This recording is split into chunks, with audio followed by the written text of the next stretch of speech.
বলবা আমি হচ্ছি দিনাজপুরের গ্রামের মেয়ে, একটু লবণ ভাত হলেই যথেষ্ট, শাড়ি মোটা হোক চিকন হোক তাতে আসে যায় না, পাউডার আসকারা মাস্কারা সোনো মনো কিছু থাকলেই কি আর না থাকলেই কি। আমার পক্ষ থেকে কোনো প্রকার অভিমান থাকিবে না। অভিমান মানে এই রোজা ঈদে তুমি একটা আমাকে শাড়ি দিবা, তার নাম অভিমান। কুরবানি ঈদে তুমি আমাকে একটু স্বপ্নপুরী নিয়ে যাও, তার নাম অভিমান। তো যখন এইটা হবে না ওইটা হবে না, অভিমান যখন দুই একটা হবে না, তখন শয়তান ওকে বলিয়ে নেবে, বল বল বল তোর স্বামীকে বল যে তুমি আমার কোনো কথাই মানো না। কই, তুমি তো একটা শাড়ি দেওনি, তুমি তো আমাকে স্বপ্নপুরী নিয়ে গেলে না। স্বপ্নপুরীর মুখের উপরে ছবি আছে, ওখানে যাবেন কিভাবে? মূর্তি আছে। আমার তো টয়লেট পেপার পেশাব পায়খানার জন্য যাব না, আমি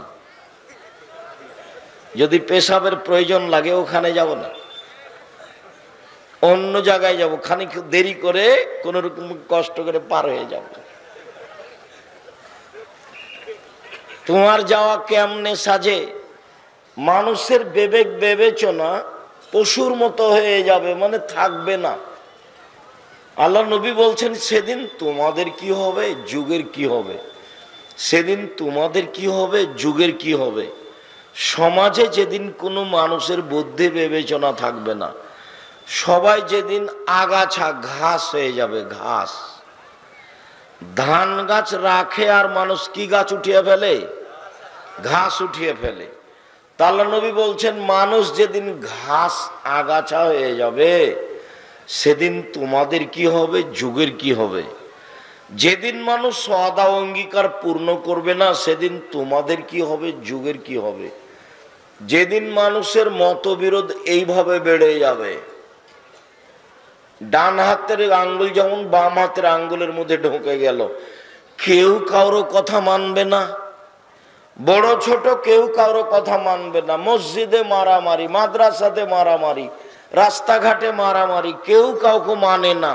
সেদিন তোমাদের কি হবে, সেদিন যুগের কি হবে। আল্লাহ রাসূল যখন বললেন তখন সাহাবীরা বলেন তাহলে কি করব বলেন, আপনি যে এভাবে বলছেন বলেন কি করতে হবে। বলছে এক, মুখখান বন্ধ রেখো, মুখখান খুলিও না। দুই, বাড়িতে থেকো, স্বপ্নপুরী যায়ও না। স্বপ্নপুরী কিন্তু হাদিসে নাই, এটা আবার তোমরা উল্টা বুঝিও না। বাড়িতে থেকো। ওইরকম শিক্ষা সফরের কোনো দাম নেই।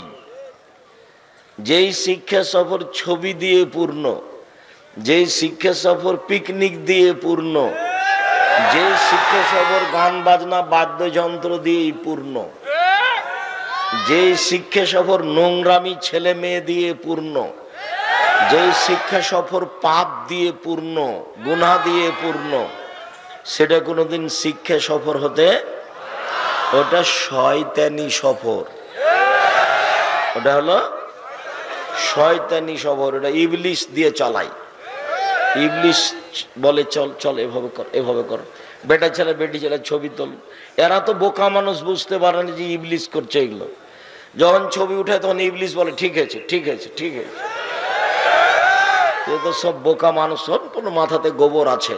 বুঝেও বুঝে না ওরা, অন্তর আছে বুঝে না, দেখেও দেখে না ওরা, চক্ষু আছে দেখে না, শোনেও শোনে না ওরা, কান আছে শোনে না। উলাইকা কালানাম, তারা পশু প্রাণীর মতো, তারা গরু ছাগলের মতো, তারা কুকুর শ্রীগালের মতো, বালহুমাজাল, বরং তার চেয়ে খারাপ। মানুষ কুকুর শ্রীগালের চেয়ে খারাপ ছোট ভাই চিনেই না, আজও চিনে না। আর তোমার দাদা মারা 10 বছর হলো, এখন পর্যন্ত তোমার বাপ তোমার ফুফুকে জমি দেয়নি। তোমার বাপ কুকুর শ্রীগালের চেয়ে খারাপ। কালকে তুমি বলবা আব্বা আসসালামু আলাইকুম, আপনি নাকি কুকুর শ্রীগালের চেয়ে খারাপ। এই কথা তো আব্দুর রাজ্জাক সাহেব আপনাকে বলে গেলেন। আমার দাদা মরা তো 10 বছর হচ্ছে, আপনি তো ফুফুকে জমি দেননি। তোমার বাপ জমি নিবে সকালে আর তোমার ফুফু নিবে বিকালে, ঘটনাকে এরকম না একসাথে? তো সকাল বিকালই যদি না চলে তাহলে 10-12 বছর চলে কি করে? তোমার বাপ কি মনে করছে যে তোমার ফুফুর ভাগ্য দিয়ে খাবে, না তোমার বাপ নিজে ভাগ্য নিয়ে এসেছে? তোমার বাপ কি মনে করছে যে আমার ছেলের ওর ফুফুর ভাগ্য দিয়ে খাবে, না তোমার বাপ মনে করে যে তোমাদেরও ভাগ্যে কিছু লেখা আছে? না কি মনে করো? জমি দেয়নি কেন তোমার বাপ? তোমার বাপ কুকুর শ্রীগালের চেয়ে খারাপ, পশু প্রাণীর চেয়ে খারাপ। আগামীকাল সন্ধ্যা হতে হতে খাটখাটলা, চৌকি বস্ত্র, চেয়ার, আলমারি, মোটর সাইকেল, টাকা পয়সা সব ফেরত দিবা। ভিক্ষা করে খাবা কেন? বাপের জমিদারি আছে, জমি ভাড়া দিয়ে খাও, যাকে লিজ বলে। যাকে কি বলে? লিজ বলে। ওই বন্দুক দেওয়া হারাম। বন্দুক বুঝেন না কি? কট দেওয়া, বন্দুক দেওয়া হারাম, লিজ দেওয়া যায়। বাপের জমিদারি আছে, জমি কট দিয়ে লিজ দিয়ে খাও, চাষাবাদ করে খাও, দিন মজুরি করে খাও, সবচেয়ে ভালো কাজ। সারাদিন কাজ করব, 600 টাকা পাবো, সন্ধ্যায় চাউল কিনবো, তরি তরকারি কিনবো, আহাল পরিবার নিয়ে খাবো, মরে গেলাম, শেষ। ঝামেলা কিছু নেই। 5 ওয়াক্ত সালাত আদায় করবো, হালাল রুজি উপার্জন, নগদ জান্নাত। বিচারের মাঠে ওটা ঝামেলা বহন করা লাগবে না। আর যদি টাকা উপার্জন করতে, হ্যাঁ টাকা উপার্জন করবো অসহায় মানুষকে দেওয়ার জন্য, জান্নাত কিনে নিব। জান্নাত কি করব? কিনে নিব। টাকা দিয়ে জান্নাত কিনে নিব। কিভাবে? পয়সা বেশি উপার্জন করব, ঘুমের ঘরে ব্যবসা করব, হালাল ব্যবসা। আল্লাহ নবী বলেছেন, সত্যবাদী ব্যবসায়ীরা নবীগণের সাথে থাকবেন জান্নাতে। তা আমি টাকা উপার্জন করব কোটি কোটি, কার জন্য? অসহায় মানুষের জন্য। তো অসহায় মানুষ, তোমার শ্বশুর বলেন তোমাকে নাকি খুশি হয়ে মোটর সাইকেল দিয়েছে, তোমার শ্বশুরের চরিত্র দেখবা। তোমার শ্বশুরের কাছে যদি ভিক্ষুক এসে বলে 5টা টাকা দেন, তখন তোমার শ্বশুর বলে মাফ করো, মাফ করো, মাফ করো। তোমার শ্বশুরের হলো নোংরা আচরণ, ওইভাবে সাড়া দিও না। ওটা আমাকে সাড়াও ভালো লাগে না, কেননা তোমার বাপের চরিত্র এটাই তুমি খুব ভালোভাবে জানো। তুমি এভাবে সাড়া দিয়ে কি বোঝাতে চাচ্ছ? এটা রংপুর, এটা দিনাজপুর, মানে স্বভাবই খারাপ। আব্দুল রাজাক সাহেব চাঁপাইনবাবগঞ্জ আছে, হ্যাঁ আছে, তবে আমার জানা অনুপাতে রংপুর, দিনাজপুর, লালমনিরহাট, নীলফামারী, কুড়িগ্রাম, পঞ্চগড়, ঠাকুরগাঁ, গাইবান্ধা, জয়পুরহাট, বগুড়া, এসব এলাকাতে যৌতুক ছাড়া বাপেরা ছেলের বিবাহ দিতে চায় না। এই স্বভাবের কারণে বললাম। আর আরেকটা আছে রংপুর, দিনাজপুর, লালমনিরহাট, নীলফামারী, কুড়িগ্রাম, পঞ্চগড়, ঠাকুরগাঁ, গাইবান্ধা, এসব এলাকার লোক বাড়িঘর ভালো করে ঘেরে না। এইখানে একটা ঘর, ওখানে একটা ঘর, মধ্যে গরুর গাড়ির রাস্তা। এটা নাকি সাতক্ষীরা। এরকম তো হবে না, বাড়ি ভিন্ন ভিন্ন করে ঘেরে রাখতে হবে। হয় ইট দিয়ে ঘেরতে হবে, নাহলে চট ছাড়া দিয়ে ঘেরতে হবে। বাড়ির দরজায় নেই তো সালাম দিবেন কি করে? বাড়ির তো দরজায় নেই তো সালাম দিবেন কি করে? আমি সবচেয়ে গরিব মানুষের বাড়ি দেখিয়েছি, বলেন তো কার? আবু হুরায়রা রাদিয়াল্লাহু তাআলা আনহু। যেদিন আবু হুরায়রা রাদিয়াল্লাহু তাআলা আনহু বললেন, তার আগের বাক্য বলি। আবু হুরায়রা রাদিয়াল্লাহু তাআলা আনহু বলেন, আমাকে কোনো মানুষ মানুষই মনে করে না। আমি ক্ষুধার কারণে মসজিদে নববীতে পেটটা চাপা দিয়ে পড়ে থাকি, মানুষ আমার গায়ের উপরে পা দিয়ে চলে যায়, মানুষ আমাকে কেউ মানুষই মনে করে না। তো আমার যখন খুব ক্ষুধা হয়, তখন আমি কাউকে বলি, আপনি কি এ হাদিস জানেন? এ হাদিস জানেন? কেন বলি?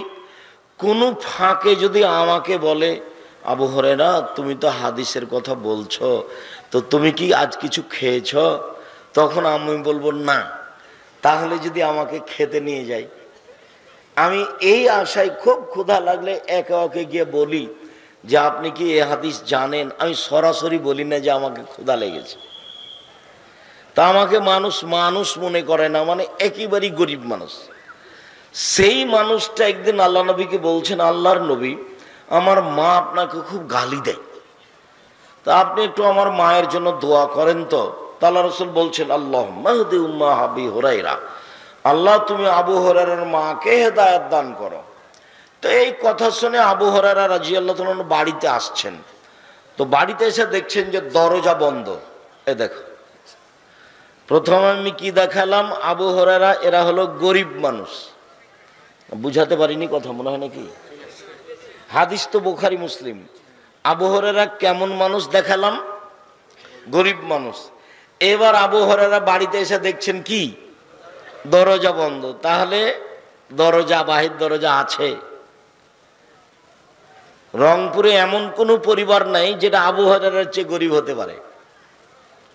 দিনাজপুরে এমন কোনো পরিবার নাই যেটা আবু হুরায়রার চেয়ে গরিব হতে পারে, অথচ দরজাই নাই। যুবক তুমি কি করলে গো?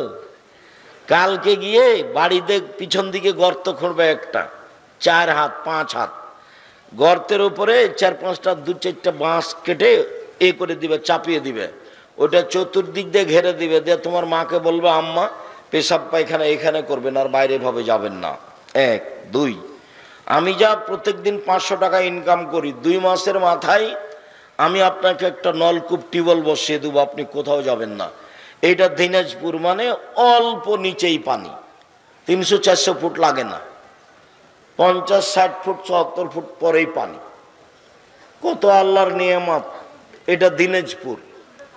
তারপরে আম্মা আমরা বাড়িটা আগে এ দিয়ে, খেজুরের ডাল দিয়ে, সুপারি ডাল দিয়ে ঘেরি, চটছালা দিয়ে ঘেরি, পরে আমরা ইট দিয়ে ঘেরবো। তুমি বাড়ি উপার্জন করে তোমার বাড়িটা আগে সাজাও। শ্বশুরের কাছে যৌতুক নিয়েছো, সাইকেল নিয়েছো কেন? ওটা হারাম, ওটা কাবিরা গুনাহ। ভিক্ষা করা টাকা দিয়ে চাউল কিনে ভাত খেয়ে ইবাদত কবুল হবে। ভিক্ষা করা টাকা দিয়ে চাউল কিনে ভাত খেয়ে ইবাদত কবুল হবে। ভিক্ষা অপছন্দ, তবে হারাম নয়। মানুষের সবচেয়ে উত্তম উপার্জন ব্যবসা, মানুষের উত্তম উপার্জন বাপের জমিদারি, মানুষের উপার্জন চাকরি বাকরি বৈধ, মানুষের উপার্জন দিন মজুরি সবচেয়ে ভালো। এইটা হলো উপার্জনের পথ। এইটাও যদি না থাকে তাহলে আবার নিচে নেমে যাব। নিচে নেমে গিয়ে কি করতে হবে? ভিক্ষা। ভিক্ষা করে খেলেও শ্বশুরের কাছে যৌতুক নিব না। এত কাপুরুষ হয়ে জন্ম নিনি। তোমার তো একটা ঘৃণা থাকা দরকার। তুমি প্রত্যেক বছর শ্বশুরকে একটা লুঙ্গি কিনে দিবা। আপনি মেয়েকে কষ্ট করে লালন পালন করে আমার হাতে তুলে দিয়েছেন, আপনাকে কি উপঢকন দিতে পারি? একটা লুঙ্গি দিলাম, নেন, আসসালামু আলাইকুম। মাঝে মধ্যে শ্বশুরের খবর নিবা। বউকে কোনো সময় গালি দেবে না। হ্যাঁ, তোমার বাপ 50,000 টাকা দিতে চায়, 40,000 দেওয়ার পর আর দেয় না। তওবা করে উঠবা এখানে, তওবা করে আস্তাগফিরুল্লাহ ওয়া আতুবু ইলাইহি বলে, আস্তাগফিরুল্লাহ ওয়া আতুবু ইলাইহি জিন্দেগিতে শ্বশুর কাছে টাকা বাঁচাইবো না। ওটা তুমি দেখবা না, টাকা এদিকে আছে, এভাবে থাকবা, বেঁচে থাকবা, কোনো সমস্যা নেই। আমরা তো হাটে বাজারে যাই না, তো আমি তো আর বেঁচে আছি? আমার জীবনে কোনোদিন আমি চায়ের স্টলে বসি নেই যে বেঁচে আছি। মরে গেছি নাকি? তাহলে অবাক কথা। হালাল রুজির চেষ্টা করতে হবে, যৌতুক নিতে হবে না। মহিলা মানুষ আপনি এই কথা বলছো কেন? শরম করো না কেন? তোমাকে তো বলছি। আল্লাহর নবী বলছেন যে মহিলাদের 3টা গুণ, তাহলে সবচেয়ে ভালো নারী সে। 1, স্বামীর সাথে কথা বললে হাসি মুখে বলে। 2, স্বামী আদেশ করলে পালন করে। 3, স্বামী বাড়িতে না থাকলে নিজেকে হেফাজতে রাখে। মোবাইলে কারো সাথে প্রেমের গল্প করে না। এই হলো সবচেয়ে ভালো নারী। এই বোকা মেয়ে, আর একজনের সাথে যে প্রেমের গল্প করছো তুমি, তো তুমি কি জানো ওই ছেলের সাথে আরো কত মেয়ের গল্প হয়? এই বোকা ছেলে, তুমি যে ওর সাথে মোবাইলে দিন রাত জেনার গল্প করছো, তুমি জানো ওই মেয়ের সাথে আরো কত যুবকের গল্প হয়? আজ থেকে মোবাইলে যত মেয়ের নাম্বার আছে কেটে দিয়ে এভাবে উঠবা, আস্তাগফিরুল্লাহ ওয়া আতুবু ইলাইহি, আর তোমার নামে থুতু ফেলে উঠবা, জীবনে কিছু করতে পারবা। আর আমার আজকের এই কথা তুমি যদি বাকি জীবন ফলো করতে পারো, তাহলে দুইটা কথা বলে গেলাম। এক, যে কোনো বিপদে বেঁচে যাবা, যে কোনো বিপদে বেঁচে যাবা। প্রমাণ কেন? প্রমাণ তো তুমি জানো। এই ছেলে, তুমি জানো না প্রমাণ? কই মনে পড়ে না তার ধরে একেবারে মনে পড়ে না মানে ওই যে তিনজন লোক রাস্তায় হাঁটছিল না, বৃষ্টি আসলো না, তারপর ওরা গর্তে ঢুকে গেল, তারপর একটা বড় পাথর এসে কি হলো, চাপা পড়ে গেল, ওরা বের হতে পারে না। কিভাবে বের হবে? তো একজন বলছে, আল্লাহ আমার বাপ মাকে খুব ভালোবাসি, তুমি একটু পাথরটা সরিয়ে দাও। বলে দিলাম। তো একজন বলছে, আল্লাহ একটা লোককে আমি কাজের জন্য নিয়েছিলাম, ও অর্ধেক দিন কাজ করে বাড়ি চলে যাবে, টাকা দিলাম নিল না, রাগ করে চলে গেল। তোর টাকাকে আমি বাড়ালাম, একদিন এসে বলছে আমার টাকা দেন। আমি বললাম গরু ছাগল নিয়ে যাও। আমাকে বলছে মজাক করবেন না, অর্ধেক দিনের টাকা দেন। আমি বললাম মজাক করিনি, তুমি সব নিয়ে যাও। গরু ছাগল সব নিয়ে চলে গেল। তোমাকে খুশি করার জন্য এই কাজ করেছি, পাথরটা সরিয়ে দাও। দিলাম। একজন বলছে আমার চাচাতো বোনকে ভালোবাসেছিলাম, জেনা করতে চেয়েছিলাম, আমার চাচাতো বোন আমাকে মনে করতো আমি খুব গরিব মানুষ, আমাকে বলেছিল 100টা স্বর্ণ মুদ্রা দিতে পারলে আমি জেনায় রাজি থাকবো। হাড় ভাঙা পরিশ্রম করে 100টা স্বর্ণ জমা করলাম মুদ্রা, দিলাম, জেনা করার জন্য বসেছি। আমার চাচাতো বোন আমাকে বলল, দেখ তুই আমাকে অসতী প্রমাণ করিস না। এই কথা বলতে আমি অন্যায় করিনি, উঠে গেছি, তুমি পাথরটা সরিয়ে দাও। আল্লাহ বলছেন সরিয়ে দিলাম। হাদিস তো বুখারী মুসলিম। এই যে দেখো, তুমি আমার আর জীবনে কোনোদিন কথা বলিও না মেয়ের সাথে। মেয়ের ফাঁদ কত বড় ফাঁদ তুমি কেন বুঝো না? জুলাইখা বলছে, একটু গরম পানি দেন। জুলাইখা বলছে, ইউসুফ আলাইহিস সালাম বলছেন যে জুলাইখা সব দরজা বন্ধ করে দিল, সব দরজা বন্ধ করে আমাকে বলছে হাই তালাক, তুমি আমার সাথে জেনায় লিপ্ত হও। যেমন জুলাইখা বলেছে তুমি আমার সাথে জেনায় লিপ্ত হও, তেমন আমি বললাম মাযাল্লাহ, আল্লাহ তুমি আমাকে বাঁচাও, তোমার কাছে আমি আশ্রয় নিচ্ছি। বলে যে তিনি দিলেন দৌড়, দরজা খুলে তিনি বের হননি, দরজা এমনি সব খুলে গেছে, সব বন্ধ ছিল। আগে আগে বের হয়েছেন ইউসুফ, পিছে পিছে বের হয়েছে জুলাইখা, সামনে মুখে ছিল জুলাইখার স্বামী, তিনজন এক জায়গায়। চট করে জুলাইখার স্বামী বলল, জুলাইখা বলল, দেখেন এই বদ ছেলে বাড়িতে রেখেছেন, দেখছেন এই ছেলে আপনার স্ত্রীর সাথে অন্যায় করতে চায়, শোনেন এর কি শাস্তি দিবেন? আরে আপনি কি শাস্তি দেবেন? আমি জুলাইখা বলছি, এ তো বাদশার স্ত্রী, আমি জুলাইখা বলছি একে যথাযথ পিটন দিতে হবে, নইলে জেলখানায় বন্দি করতে হবে। 12 বছর জেল হলো। কতদিন? 12 বছর।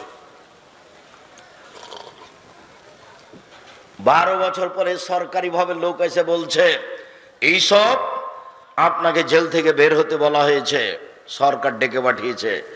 ইউসুফ বলছেন যাও সরকারকে বলো যতদিন পর্যন্ত জুলাইখা খোলা মাঠে ঘোষণা না দিবে আমি জুলাইখা অন্যায় করেছি, ইউসুফ অন্যায় করেনি, এই ঘোষণার পূর্ব পর্যন্ত আমি ইউসুফ জেল থেকে বের হব না।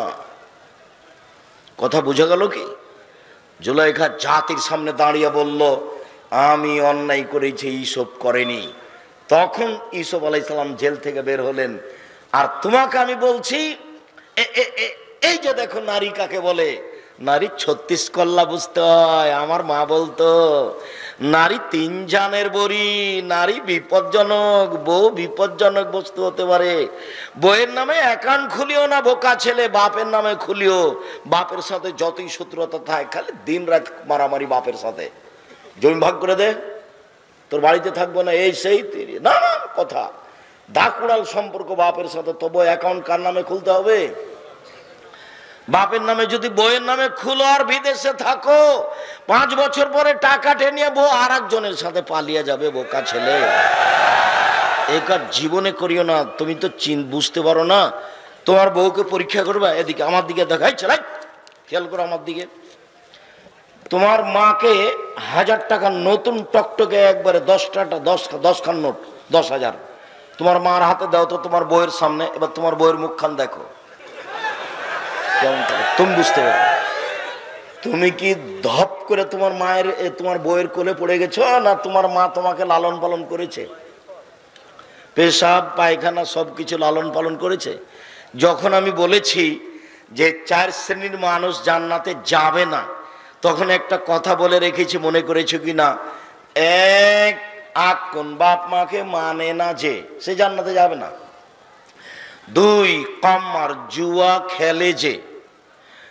3, মান্নান খোটা দেয় যে। 4, মদল খামর নিয়মিত বিড়ি তামাক জর্দা সিগারেট গুল নেশাদার দ্রব্য খায় পান করে যে, এরা জান্নাতে যাবে না। আবার বলি, 1, বাপ মাকে মানে না যে। 2, জুয়া খেলে যে। 3, খোটা দেয় যে। 4, নিয়মিত নেশাদার দ্রব্য পান করে খায় যে। এই 4 শ্রেণীর লোক জান্নাতে যাবে না।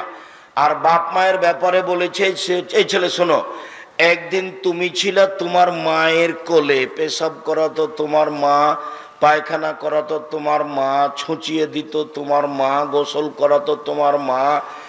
একদিন ছিলে তুমি তোমার মায়ের কোলে, এখন তোমার মা তোমার কোলে, তোমার বোনেরা শ্বশুর বাড়ি চলে গেছে, তোমার বউ দেখবে না, পেশাব করাবা তুমি, পায়খানা করাবা তুমি, পানুচ খরচ করবা তুমি, কাপড় পাল্টে দিবে তুমি, কাঁধে করে মাথায় করে মেডিকেলে নিয়ে যাবা তুমি, তোমার মা যা যা প্রয়োজন আছে তুমি সব করবা।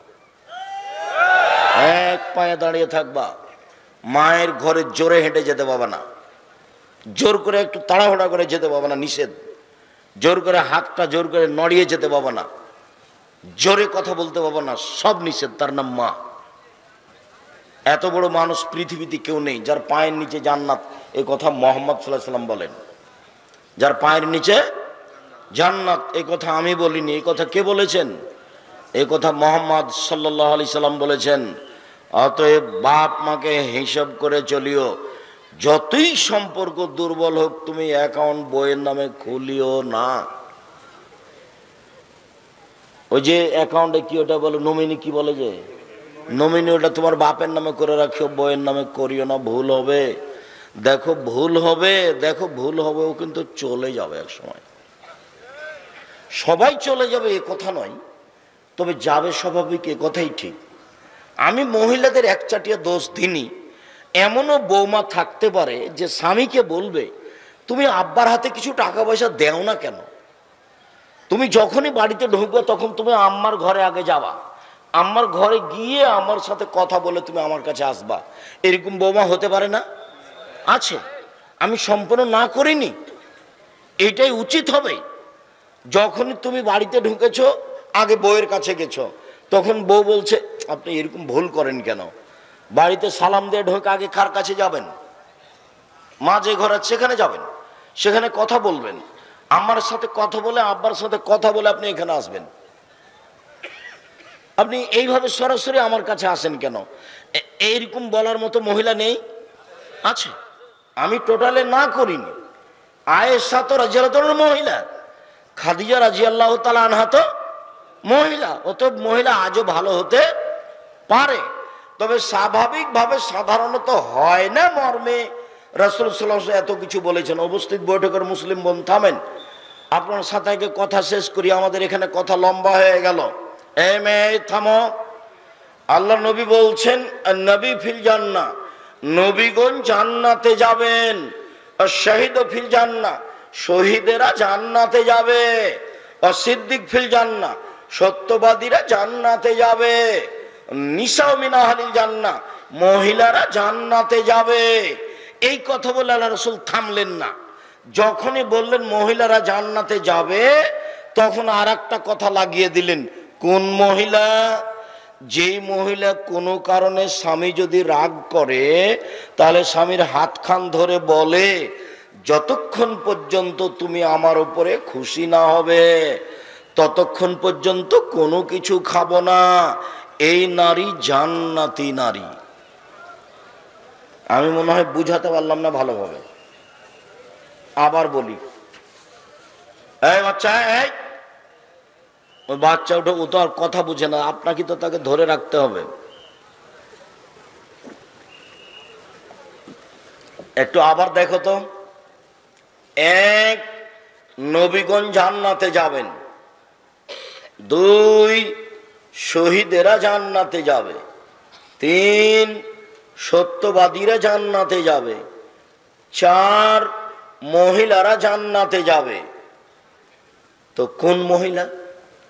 এটা কথা। ওইদিকে তো আল্লাহ রাসূল বলেছেন জাহান্নাম বলতে নারী আর নারী। জাহান্নামের অধিকাংশ মানুষই নারী। জাহান্নাম বলতে নারী আর নারী। জাহান্নামের অধিকাংশ মানুষই নারী। দেখবা দুই হাদিসের কথা একই হবে শেষে। এই ছেলে বুঝতে চাচ্ছ না কেন? এক হাদিসের সিরিয়াল চলছে। এক, নবীগণ জান্নাতে যাবেন। দুই, শহীদেরা জান্নাতে যাবে। তিন, সত্যবাদীরা জান্নাতে যাবে। মহিলারা জান্নাতে যাবে। এইবার মহিলারা জান্নাতে যাবে, তারপরে কি বললেন আল্লাহ নবী? ওই সব মহিলা জান্নাতে যাবে কোনো কারণে যদি স্বামী রাগ করে হাত খান ধরে বলে যতক্ষণ পর্যন্ত খুশি না হবেন আপনি ততক্ষণ পর্যন্ত আমি কোনো কিছু খাবো না। এই নারী জান্নাতি নারী। আচ্ছা, এবারে হাদিসে চলে আসে, এটা বুখারী মুসলিম। জাহান্নামের অধিকাংশ মানুষই নারী। জাহান্নামের অধিকাংশ মানুষই নারী। জাহান্নাম বলতে নারী আর নারী। তখন মদিনার মহিলারা বললেন কেন? কথা বোঝা যায় না? কেন যাব? তো আল্লাহ রাসূল উত্তর বলছেন স্বামীকে মানে না এই জন্য। তাহলে দুটো একই হলো না? ওটারও ফলাফল যা, এ হাদিসেরও ফলাফল তাই। যখন তিনি বলতে লাগলেন যে মহিলারা জাহান্নামে যাবে, তখন কারা আপত্তি করলো? মদিনার মহিলারা কি বলল? কেন যাব? তখন উত্তর আল্লাহ রাসূল কি বললেন? স্বামীকে মানে না এই জন্য। এইবার এই কথা শেষ করে দিই। চারটা কাজ করলে মহিলারা জান্নাতে যাবে। এক, 5 ওয়াক্ত সালাত। দুই, হালাল রুজি। তিন, স্বামীকে মেনে চলা, তিতা লাগলেও মিঠা লাগলেও। চার, জেনায় লিপ্ত না হওয়া। ওর জন্য জান্নাতের সব দরজা খোলা। আব্দুর রাজ্জাক সাহেব থামেন। আমাদের ব্যাপারে দুটা কথা বলতে চেয়েছিলেন। সেটা হলো এই যে আজ থেকে যদি আমরা মোবাইলে আর কোনোদিন প্রেমের গল্প না করি, কোনো মেয়ের সাথে কথা না বলি, তাহলে দুইটা সুবিধা আছে। একটা হলে বিপদে পড়লে বেঁচে যাব। আর একটা যে কি বলেছিলেন সেটা যে বলেননি। আর একটা হলো এই যে তোমার জন্য জান্নাতুল মাওয়া ঘোষণা আছে। আরো দুইটা, একটা নয় তিনটা, মোট তিনটে। এক, তোমার জন্য জান্নাতুল মাওয়া ঘোষণা কি? অনাহান নাফসানিল হাওয়া ফাইনাল জান্নাত হিয়াল মাওয়া। যে ব্যক্তি নিজেকে অশ্লীল কাজ থেকে থামিয়ে দিল, আমি আল্লাহ তাকে জান্নাতুল মাওয়া দিয়ে দিলাম। তিন, কেউ যদি বলতে পারে আমি জেনাকে ভয় করি, তাহলে আমি তাকে বিচারের মাঠে বিশেষ ছায়াতলে রেখে দেব।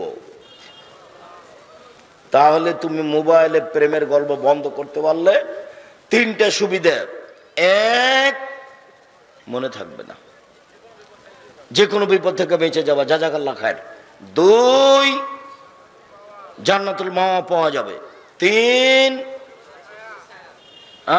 ছায়া, বিচারের মাঠে বিশেষ ছায়ার নিচে থাকা যাবে। সব হাদিসগুলি বুখারী মুসলিম। সম্মানিত দিনী ভাই বোন, মহিলাদের পক্ষ থেকে একটা কথা বলি। আব্দুর রাজ্জাক সাহেব একচাটিয়া মহিলাদের ব্যাপারে বলে গেলেন আপনাকে অনেক ভালোবাসি, কিছু শুনতে এসেছিলাম, কঠোরভাবে আমাদের বলে গেলেন, স্বামীদের কিছু বললেন না। স্বামীদের কিছু বলে যাই, মহিলারা স্বামীদের কাছে 5টা জিনিস পায়, শেষে ফলাফলে দেখা যাবে আবার মহিলারাই বিপাকে পড়ছে। মহিলারা স্বামীর কাছে কয়টা জিনিস পাবে? 5টা। 1, যে মানের খাবেন সে মানের স্ত্রীকে খাওয়াবেন। 2, যে মানের কাপড় পরবেন সে মানের স্ত্রীকে পরাবেন। 3, অলা তুকাব্যে, কখনো স্ত্রীকে কটু কথা বলবেন না, ভুলেও বলবেন না তোমার ঠোঁটটা মোটা। একবার ঠোঁট মোটা বললে 10 বছর তোমাকে ভালোবাসবে না। বলেও বলবেন না রংটা তোমার কালো। আল্লাহর নবী না করে দিয়েছেন, জিন্দেগিতে কোনোদিন তার সামনে কটু কথা বলো না। ওকে আদর করতে হয়, ওকে ঘেরে রাখতে হয়। ও হচ্ছে ঘেরে রাখা বস্তু। আল্লাহ রাসূল বলছেন আলমারা তো আওরা, মহিলা হচ্ছে ঢেকে রাখা জিনিস। ওকে ঢেকে রাখতে হয়, ওকে ঘেরে রাখতে হয়, ওকে ঢেকে রাখতে হয়, ওকে আদর করতে হয়। ওরা এত আদরের, ওরা এত আদরের, ওরা এত আদরের। ওরা হচ্ছে বগুড়া সোনাতলা হাটের আদরের মালসা। ওদের আদর করতে হয়, ওদের ঘেরে রাখতে হয়, ওদের ঢেকে রাখতে হয়। শোনো এই ছেলে, রংপুরের এক মহিলার ঘটনা শোনাই তোমাকে।